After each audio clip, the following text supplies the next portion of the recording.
Jhalod police station ખાતે સત્તાનો દુરુપયોગ કરી અરજી કરી કાર્યવાહી કરવાની માંગ કરાઈ। ઝાલોદ પોલીસ સ્ટેશન ખાતે સત્તાનો દુરુપયોગ બદલ અરજી આપી કાર્યવાહી કરવા માંગ કરાઈ। ઝાલોદ પોલીસ સ્ટેશન ખાતે ભાભોર કલ્પેશભાઈ પાવટી ફળિયું ઘાવડિયા દ્વારા એક લેખિત અરજી આપવામાં આવેલ છે। તેમની લેખિત અરજી મુજબ 19/2/2025ના રોજ રાત્રિના 9 વાગ્યાની આસપાસ તેઓ ઘરે હતા। તે દરમિયાન 5 પોલીસ કર્મીઓ ઘરે આવી કંટ્રોલ રૂમમાં તમારી ફરિયાદ છે તેમ કહી ઝાલોદ પોલીસ સ્ટેશન ખાતે જવાબ આપી પરત આવી જજો તેમ જણાવ્યું। અરજદાર કલ્પેશભાઈએ હું બાઇક લઈ પાછળ આવું તેમ કહેતા ઉપસ્થિત કર્મીઓએ ના કીધું હતું તેમજ જો વાત નહીં માનો તો હાથ પકડી ગાડીમાં લઈ જશું તેમ કર્મીઓએ કહ્યું હતું। ઝાલોદ પોલીસ સ્ટેશન ખાતે પહોંચતા જેલની અંદર કલ્પેશભાઈને મૂકી દેવામાં આવેલ તેમજ તેઓ દ્વારા પીઆઈ સાથે વાત કરવાની કહેતા તેઓ દ્વારા કોઈ જોડે વાત પણ કરવાની ના દીધી હતી અને 20/2/2025ના રોજ સવારે 9 વાગે કલ્પેશભાઈ પરિવારજનોના પોલીસ સ્ટેશન આવી જતાની વાતની ખરાઈ જાણે ફરિયાદ કરી છે તે વ્યક્તિ ગાંધીનગર જણાઈ આવેલ છે। પોલીસ કર્મી દ્વારા સત્તાનો દુરુપયોગ કરી માનસિક અને શારીરિક ત્રાસ આપવાની કબૂલાત કલ્પેશભાઈ દ્વારા કરવામાં આવેલ। સમગ્ર ઘટનાની જાણ ઝાલોદ પોલીસ મથકના પીઆઈને ખબર ન હતી। તેઓને ખબર પડતા નોકરી કરતા કર્મીઓની ભૂલ થઈ છે તેમ કહ્યું, પરંતુ આ બાબતે ન્યાય મેળવવા માટે કલ્પેશભાઈ દ્વારા કોઈના કહેવા કે પ્રલોભનથી કોઈ ધાક ધમકી હેઠળ આવી કાર્યવાહી કરવામાં આવી છે કે શું તે અંગે તટસ્થ રીતે કાયદાકીય પ્રક્રિયાનું પાલન કરી સાચી દિશામાં કાર્યવાહી કરવા માટે લેખિત અરજી દ્વારા માંગ કરવામાં આવેલ છે। મારું નામ કલ્પેશ બાબોર છે અને ગામ દાવડિયા છે અને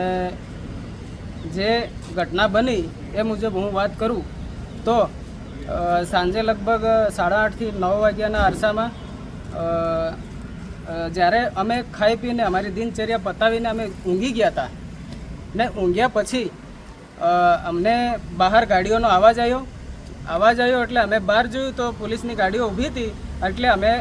કપડાં પહેર્યા વગરના જે ટોવાલ બાંધેલો હતો એ પહેરીને અમે બહાર નીકળ્યા તો આપણા પોલીસ કર્મચારીઓ હતા ત્યાં અમારા બીટ જમાદારને હતા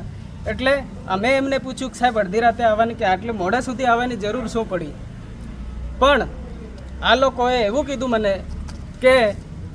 કંટ્રોલમાંથી ફોન આવ્યો છે તમારા ઉપર ફરિયાદ થઈ છે એટલે તમારે ત્યાં ઝાલોદ પોલીસ સ્ટેશને આવીને સાહેબને મળે અને પછી તમારે પાછું જે તે જવાબ આપીને આવતું રહેવાનું છે।